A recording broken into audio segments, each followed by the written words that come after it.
الحمدللہ آج کی تراویح میں سورۃ آل عمران کی آیت نمبر 56 سے لے کر سورۃ النساء میں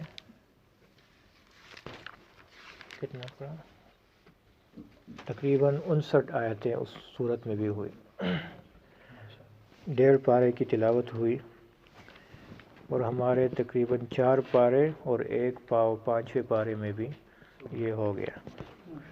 اللہ تعالیٰ اپنی بارگاہ میں قبول فرمائے۔ جس طرح پہلے بتایا گیا تھا کہ سورہ بقرہ میں عام طور پہ یہودیوں سے خطاب ہے، اور سورۃ آل عمران میں عام طور پہ عیسائیوں سے خطاب ہے۔ تو شروع کی جو آیت تھی آج کی، اس میں اللہ تبارک و تعالی حضرت عیسیٰ علیہ السلام کی وفات کے متعلق بات فرماتے ہیں۔ بہت سے عقیدے ہیں اس کے متعلق۔ بعض لوگ کہتے ہیں کہ یہودی کہتے ہیں ہم نے عیسیٰ علیہ السلام کو والعیاذ باللہ سولی پہ چڑھا دیا۔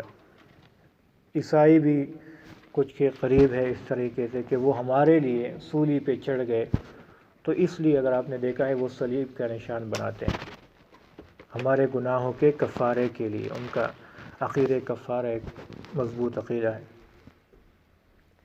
اور کچھ لوگ تو ہندوستان میں کہتے ہیں، ایک گروہ ایسا ہے، وہ کہتے ہیں کہ عیسیٰ علیہ السلام کو یہودیوں نے گھیر لیا اور اپنے زعم میں، اپنے گمان میں ان کو سولی پہ چڑھا دیا اور دفن کر دیا، لیکن وہ مرے نہیں تھے۔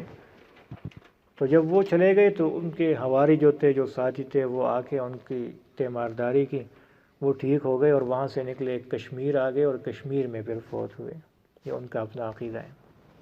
مختلف عقیدے ہیں۔ اللہ تعالیٰ فرماتا ہے، ان تمام عقائد کا رد فرماتے ہیں کہ یا عیسیٰ انی متوفیک ورافعک الی۔ نہ وہ سولی پہ چڑھے، نہ وہ مرے ہیں۔ جب وہ اکٹھے ہوئے ان کو سولی پہ چڑھانے کے لیے، تو اللہ تعالیٰ نے حضرت عیسیٰ علیہ السلام کو زندہ اٹھا لیا اوپر آسمانوں کی طرف۔ اب بھی وہ آسمانوں میں ہے اور قیامت کے قریب وہ تشریف لائیں گے، اور وہ امتی کی حیثیت سے اس امت میں پھر وقت گزاریں گے، اور قیامت کی نشانیوں میں سے ایک نشانی بھی۔ اس کے بعد چند عیسائی آئے۔ مباہلہ کا مشہور واقعہ ہے، اور وہ آپ علیہ السلام سے بحث کرنے لگے کہ عیسائیت حق پہ ہے۔ 60 آدمی تھے، ان میں بڑے بڑے علماء بھی تھے ان کے۔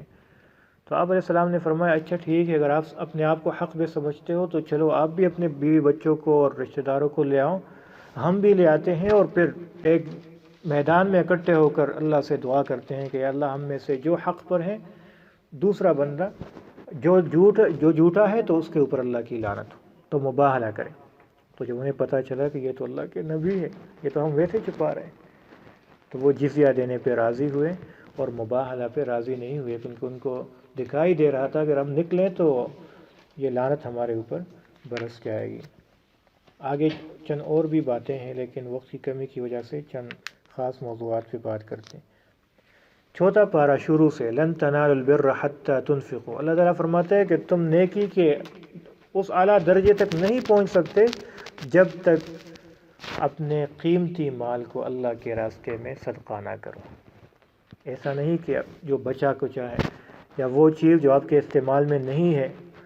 ایک حدیث میں آتا ہے کہ جو چیز آپ کو خود لینے میں عار محسوس ہوتی ہے کہ کوئی آپ کو دے گا تو آپ کو اچھا نہیں لگے گا، وہ آپ بھی کسی کو مت دو، وہ چیز تو جو سب سے اچھی ہو۔ یہ آیت سن کر ایک صحابی نے اپنا سب سے قیمتی باغ جو مدینہ منورہ میں تھا اور وہ مسجد نبوی کے بالکل سامنے تھا، تو اس کو اللہ کے راستے میں وقف کر دیا تھا۔ ہمیں بھی چاہیے کہ اپنے قیمتی مال اللہ کے راستے میں صدقہ کیا کریں۔ بیت اللہ شریف کے متعلق 2-3 باتیں ہیں کہ یہ دنیا پر اول بیت وضع للناس، کہ یہ سب سے پہلا گھر ہے دنیا پر جو آباد ہوا۔ ایک اور آیت اللہ تعالیٰ فرماتے ہیں کہ اے ایمان والو، اللہ سے ڈرو جس طرح اس کے ڈرنے کا حق ہے، اور مت مرو تم مگر اس حال میں تمہیں موت آ جائے کہ تم مسلمان ہو۔ وَاعْتَصِمُوا بِحَبْلِ اللَّهِ جَمِيعًا، اور اللہ کی رسی کو مضبوطی سے تھام لو۔ وَلَا تَفَرَّقُوا، اور تفرقہ مت ڈالو، فرقوں میں مت بٹو۔ اور یہ چیز اس چیز کی بہت کمی ہے آج امت فرقوں میں بٹ چکی ہے، مسلک کے اعتبار سے بٹ چکی ہے، رنگ اور نسل کے اعتبار سے بٹ چکی ہے، زبان، لسانی، علاقائی، یہ تفریقات بہت ہے۔ تو جو کلمہ پڑھتا ہے، کلمہ گو ہے، وہ سب کے سب ایک رسی کے تحت آتے ہیں۔ اللہ تعالیٰ فرماتے ہیں کہ وَاعْتَصِمُوا بِحَبْلِ اللَّهِ جَمِيعًا وَلَا تَفَرَّقُوا۔ ایک اور بات اللہ تعالیٰ فرماتے ہیں وَاذْكُرُوا نِعْمَتَ اللَّهِ عَلَيْكُمْ، تم اللہ کی اس نعمت کو یاد کرو جو تمہارے اوپر کی ہے، اذ کنتم اعداء، جب تم تھے آپس میں ایک دوسرے کے دشمن، فألف بین قلوبکم، اللہ نے تمہارے دلوں میں محبت ڈال دی، فاصبحتم بنعمتی اخوانا، پس تم اللہ کی نعمت سے بھائی بھائی بن گئے سب کے سب۔ آگے اللہ تعالیٰ فرماتا ہے وَلْتَكُمْ مِنْكُمْ أُمَّةٌ، کہ تم میں سے ایک گروہ ایسا ضروری ہے، یدعون یأمرون بالمعروف، جو نیکی کی طرف حکم کرتا ہے، وینہون عن المنکر، اور برائی سے منع کرتا ہے، وَأُولَئِكَ هُمُ الْمُفْلِحُونَ، اللہ تعالیٰ فرماتے ہیں یہی لوگ ہی کامیاب ہے جو یہ کام کرتے ہیں، جو دعوت کی محنت کرتے ہیں۔ اور پھر آگے 2-3 آیتیں بعد کنتم خیر امت، تم بہترین امت ہو، تأمرون بالمعروف اخرجت للناس، لوگوں کی بھلائی کے لیے نکالے گئے ہو، اور وہاں بھی یہ بات ہے کہ تم نیکی کو حکم کرتے ہو، برائیوں سے منع کرتے ہو، اور خود بھی ایمان لاتے ہو۔ کچھ آگے جا کر اللہ تعالیٰ غزوہ بدر کا واقعہ بیان فرماتے ہیں کہ اس میں اللہ پاک نے مسلمانوں کی مدد کے لیے فرشتے بھیجے، اور بعض صحابہ نے دیکھا بھی کہ آسمان سے فرشتے اتر رہے مدد کے۔ ایک طرف 313 نہتے، کوئی اسلحہ، کوئی اوزار نہیں ہے، دوسری طرف 1000 کا لشکر جو بھرپور مسلح، ہر قسم کے اسلحوں سے لیس، اور اللہ تعالیٰ ان 313 کو ان پر غلبہ عطا کرتا ہے، ان کے 70 مرتے ہیں، صحابہ کو اور مومنوں کو، مسلمانوں کو فتح نصیب ہوتی ہے۔ یہ سب سے پہلی لڑائی تھی، بہت مشکل حالت میں تھے آپ علیہ الصلوۃ والسلام، سجدے کی حالت میں اللہ پاک سے دعائیں مانگا کرتے تھے اور رویا کرتے تھے، اور فرماتے تھے کہ اے اللہ یہ مختصر سی جماعت ہے، اگر آج یہ بھی ختم ہو گئی تو تیرا نام لینے والا کوئی نہیں رہے گا دنیا پر۔ اتنا روئے، اتنا روئے۔ ایک چپر میں جو ساتھی گئے ہیں مقام بدر میں، یہ مسجد عریش ہے، وہاں پر ایک مسجد بنی ہوئی، عریش کا مطلب ہے چپر، اس جگہ پر آج مسجد ہے۔ تو آپ علیہ السلام سجدے میں ہیں اور رو رہے ہیں اور اللہ سے مانگ رہے ہیں۔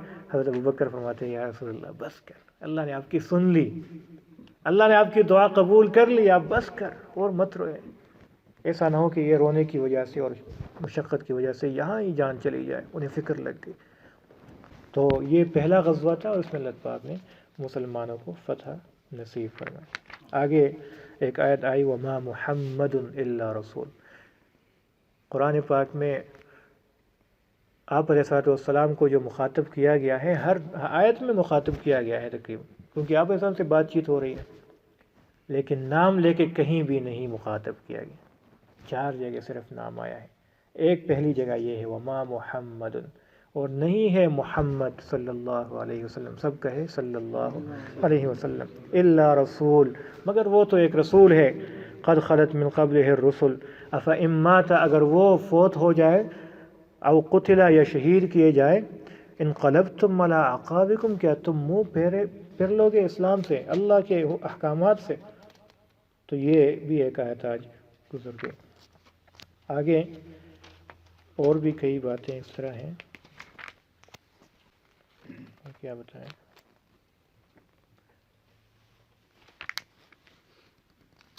اللہ پاک نے یہ بھی فرمایا کہ کل نفس ذائقۃ الموت، ہر شخص نے، ہر نفس نے موت کا مزہ چکھنا ہے۔ وَإِنَّمَا تُوَفَّوْنَ أُجُورَكُمْ يَوْمَ الْقِيَامَةِ، اللہ فرماتے ہیں قیامت کے دن تمہیں ہر چیز کا پورا بدلہ دیا جائے گا۔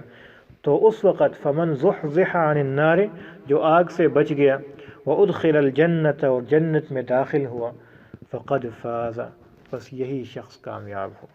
وَمَا الْحَيَاةُ الدُّنْيَا، اور دنیا کی زندگی نہیں ہے، إِلَّا مَتَاعُ الْغُرُورِ، مگر دھوکے کا سامان ہے، یہ دھوکہ ہے، اصل کامیابی آخرت میں ہے، اللہ تعالیٰ ارشاد فرماتے ہیں۔ پھر چند دعائیں ہیں، پھر سورۃ النساء ہے، اس میں اللہ پاک نے مشرکین میں اس وقت زیادہ شادیوں کا رواج تھا، شادیاں کرتے تھے اور عورت کو اس کا حق نہیں دیا کرتے تھے، عورت کو انسانیت کے درجے میں بھی نہیں رکھتے تھے، اسے ایک جانور کے طور پر رکھا کرتے تھے۔ اللہ پاک نے حد مقرر فرمایا کہ 4 شادیوں سے زیادہ آپ لوگ زیادہ نہیں کر سکتے، اور وہ بھی تب جب آپ کو یہ یقین ہو کہ آپ عدل کر سکتے ہیں ان سب کے درمیان۔ اگر عدل نہیں کر سکتے فواحدہ فإن خفتم اللہ تعدلوا فواحدہ، اگر تم عدل نہیں کر سکتے، یہ ڈر ہے آپ کو، تو ایک شادی کرو، پھر زیادہ مت کرو۔ تو یہ 4 شادیاں کرنا جائز ہے، ٹھیک ہے نا جی؟ تو کسی کو یہ شادی کا موقع ملتا ہے تو پیچھے مت دیکھیں، انشاءاللہ یہاں کے قانون میں نہیں ہے لیکن ہمارے اسلام میں ہے، اور یہ حل ہے۔ لوگ اعتراض کرتے ہیں عورتوں کا ریشو زیادہ ہے مردوں کی بنسبت، پھر اوپر سے مرد وہ باہر نکلتے ہیں، وہ مرتے بھی ہیں زیادہ، وہ جنگوں میں بھی لڑتے ہیں، تو وہ کم ہوتے جاتے ہیں، اور تو گھروں میں رہتی ہے، محفوظ رہتی ہے، یا کمزور ہے، ان کے اوپر کوئی ہاتھ نہیں اٹھاتا اگر باہر بھی ہوتی ہے۔ تو یہ اللہ کا قانون ہے کہ عورتیں زیادہ ہیں مرد کم ہے، تو بتایا گیا کہ 2 عورتوں سے کرو شادی، 3 سے کرو، 4 سے کرو، تاکہ وہ گناہ کی طرف کوئی شخص نہ جائے۔ آگے اللہ پاک نے اس وقت عورتوں کو میراث میں حصہ نہیں دیا جاتا تھا، تو اللہ پاک نے یہ بھی حصہ مقرر فرمایا کہ میراث میں بھی حصہ ہوگا، تو تمام تفصیل کے ساتھ وہ ذکر کیا گیا۔ چند اور بھی باتیں ہیں، ایک صرف آیت کا ترجمہ صرف کرتا ہوں۔ فَكَيْفَ إِذَا جِئْنَا مِن كُلِّ أُمَّةٍ بِشَهِيدٍ، اللہ تعالیٰ فرماتا ہے کہ کیسا ہوگا وہ حالت کیسی ہوگی، اذا جئنا من كل امت بشہید، کہ ہر امت سے ہم ایک گواہ لے کے آئے، وجئنا بک، اور ہم اے نبی صلی اللہ علیہ وسلم آپ کو گواہ بن کر لے آئے تمہاری امت پر، ان لوگوں پر تمہیں گواہ لے کر آئیں، تو وہ کیا حالت ہوگی؟ یہ بہت زیادہ سعادت کی بات ہے کہ ہم گواہ ہوں گے اور ہمارے اوپر آپ علیہ السلام بھی گواہ ہوں گے۔ اللہ تعالیٰ ہمیں عمل کرنے کی توفیق دے۔